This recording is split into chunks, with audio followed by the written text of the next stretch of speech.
I hope you're having a good day. So beside from reading lots of books, I spend most of my spare time watching films and watching a lot of TV. To be able to talk about that on this channel, I thought I would collate that along with other things that I might be interested in each month into a favourites video. First, I'm going to start off with my movie favourites for January. My first film favourite is The Nice Guys, starring Ryan Gosling and Russell Crowe, and this film came out last year, I think.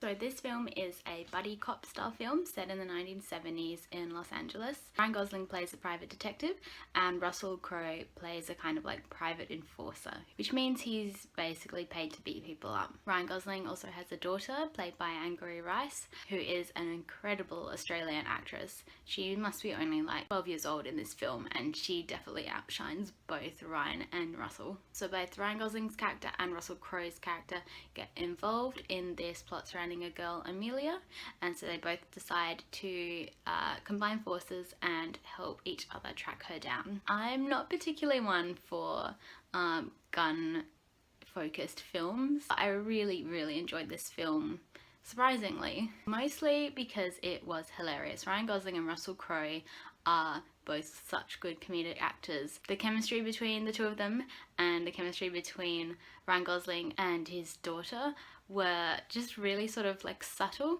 Like they didn't overpower the film in terms of like sentimentality, but they were there in little moments, so you kind of just got this real feel of the emotions of the characters beneath all the like crazy gunfights that was going on around it. I think I also really like the 70s aesthetic as well. Like all the costumes and the sets were really cool to look at. My second film favourite is The Edge of 17. This stars Hailee Steinfeld as a teenage girl. So she's at high school and she has one best friend, and then that friend begins going out with her older brother, and Hailee Steinfeld feels immensely betrayed by this. So Hailee Steinfeld's character starts to feel even more isolated than she used to, and so sets off a chain of events that lead to her sort of growing up a bit and coming of age. I weirdly really connected with this film. I was not expecting it at all. Hailee Steinfeld manages to pull off this amazing performance, balancing between incredibly funny comedic moments and incredibly heartfelt, just heartbreaking moments. Expresses all those lonely and frustrated and scared feelings that you have as a teenager. I just totally related to what she was going through with like not feeling like she fitted in and feeling like she was this crazy wrong person, not understanding why anyone would ever like her. I also love the aesthetic of this film. The costumes are weirdly retro. I think it's set now, but they're still kind of like modern and retro at the same time. I think the film was going for a very timeless aesthetic to make sure that it didn't date it too much. Woody Harrelson is also in this film. He plays her English teacher who she kind of confides in, and he is, as always, the best. Woody Harrelson is like my favourite vegan hippie actor, and I think he's just so good at these funny but also like really emotionally depth roles. My third film favourite for January is Moonlight. So this is a film about an African-American boy, and it goes through 3 stages of his life. The film is in 3 parts, and it shows him as a child, as a teenager, and then as an adult. I went into this film not knowing the plot at all, and I think it's best not to know the plot because although it's not a very plot-driven film, the bits of plot that we do get are really incredibly emotional and really beautiful to watch when you don't know that they're going to happen. I really like the atmosphere that the film created. It was really beautifully shot. The cinematography was just incredible, and throughout the film there was this beautiful orchestrated music which I think really helped to lift the emotion of the film. I really hope this one wins all the Oscars. I just feel really privileged to have been able to see a film at a sort of relatively mainstream indie cinema that contained all African American actors. I just think it's really exciting and like shows a precedent for future films to be more diverse. Alright, I'll move on to my TV favourites. So the first one I have, technically I watched in December, but I think it's too good not to talk about, and I don't think enough people are talking about this TV show. So it's Search Party, starring Alia Shawkat.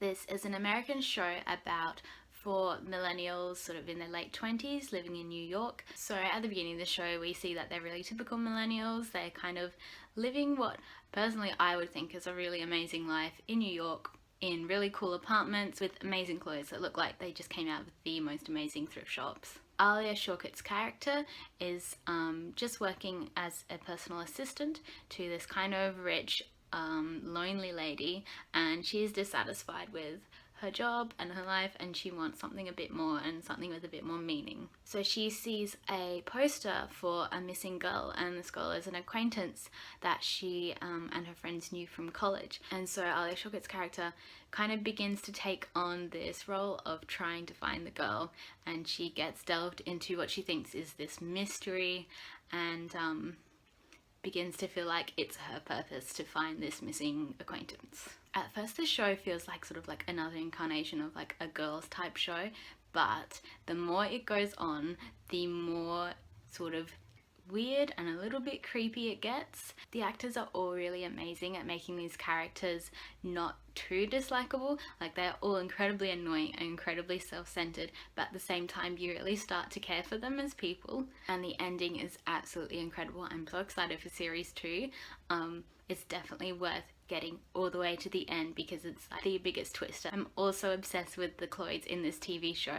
I just want Alia Shawkat's entire wardrobe. My second favourite TV show for January is Taskmaster. This is one of those British comedy shows. It features 5 British comedians and it's hosted by Greg Davis, who plays the teacher on The Inbetweeners, and it's also hosted by Alex Horne, who is a comedian who created the concept. And so Greg Davis is the Taskmaster, and he sets the comedians different tasks and they have to complete them, competing against each other, and there is a winner every episode, and then there's an overall winner for the entire series. It's the most ridiculous, silly show. There are 3 series out at the moment. My sister and I managed to watch all of them during January. This show also features most of my favourite comedians. The first series has Josh Widdicombe and Ramesh. There's Sarah Pascoe's in one of them, Rob Beckett. I'm really excited for the 4th season that comes out this year because it has Joe Lycett, Noel Fielding and Mel from Bake Off on it. Another favourite for January is Duolingo, the app that helps you learn languages. I don't know why I've never really heard of Duolingo before. I think I saw someone mention it in a YouTube video and I thought, why not, instead of playing Candy Crush when I'm bored, learn Italian instead. So I am learning Italian on Duolingo. I think I'm like 14% fluent at the moment. I chose Italian because I really like Italian food. And when I was younger, I used to learn Latin. That sounds really pretentious. I homeschooled when I was a kid, and we had to learn a language as part of like the curriculum that the government told us we had to do. And so Mum was like, yeah, let's just learn Latin as our second language because that's going to be useful. Turns out it is useful for learning Italian. It's such a well-constructed app.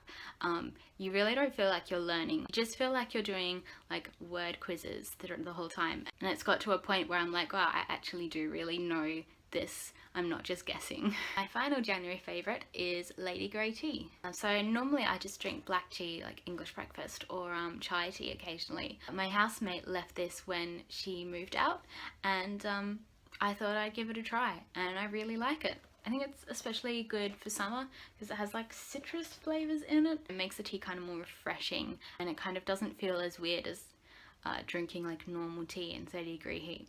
The only problem is Lady Grey is like Twinings exclusive, and Twinings aren't fair trade at all.